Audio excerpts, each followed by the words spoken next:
G'day, this is Christopher Jones from Bicycles Network Australia, and I've got the new knog Oi bells in my hand. Now, the Oi bells from knog, they've just gone out to all the people who backed it on Kickstarter. So knog, the Australian company, they are well known for their lights and their locks, and when they brought out their bells called the Oi, which is essentially an Aussie slang for g'day or hello or you there, when they brought this out they went to Kickstarter, and that was certainly a marketing effort to really get their bell out there and have a lot more people seeing this, and they did surprisingly well getting crowdfunding to finance the project, and are now coming out and are shipping right at this moment. So I was lucky enough to be involved in part of the testing process, and as a tester gave my feedback to knog about what I found was good and where I found that they could improve the bells. And through the development process they certainly have been updating the bells, so essentially it means that the bell that the Kickstarter backers will get is an improved version from the original prototypes that was seen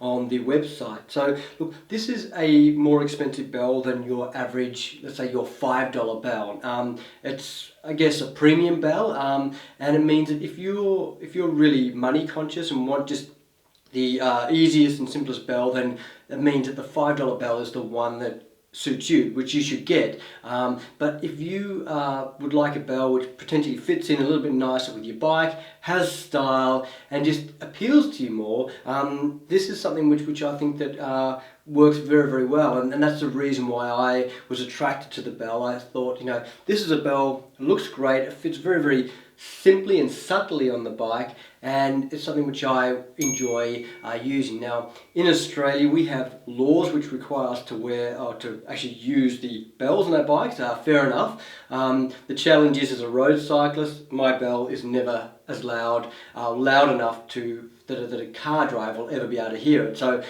it's kind of a little bit of a waste in that respect, but particularly if you're going through, let's say, crowded areas where a lot of foot traffic is and you want to get through shared paths, then you can use your bell. It's probably debatable as to whether it's a good idea to use a bell and whether you have people stopping in your path and turning and looking where. But look, that's another story. The point is that we do need to have bells, and as a bell, these are really fantastic looking bells. So it comes in a couple of different sizes. This is 22.2, that's for smaller handlebars.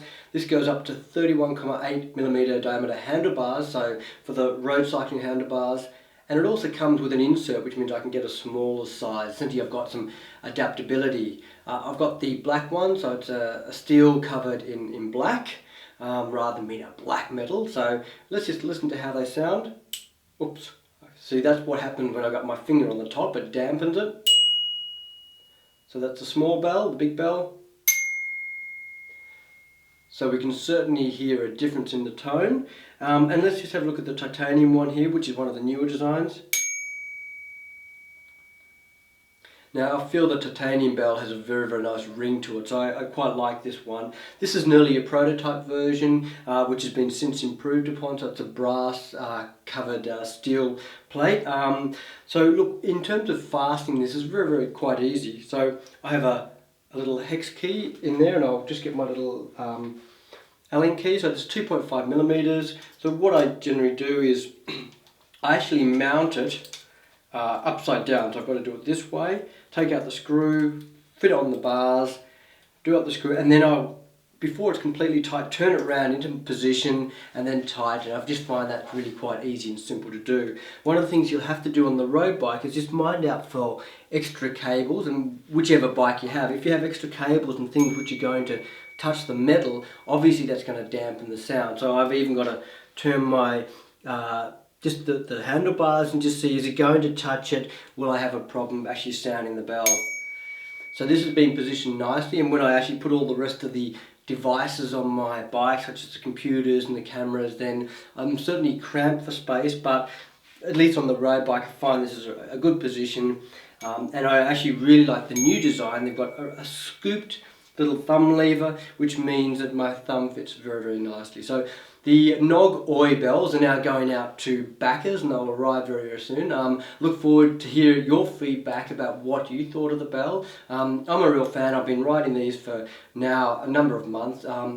And as noted, while I don't use them in traffic situations because a motor vehicle will simply never hear this, it is a legal requirement, and it's probably the nicest and simplest solution that I could have out there. I'm actually looking forward to my own bells, which should be a personalised bell coming out soon. It should be on the way. Otherwise, look, I hope you enjoyed this short video looking at the knog Oi bells.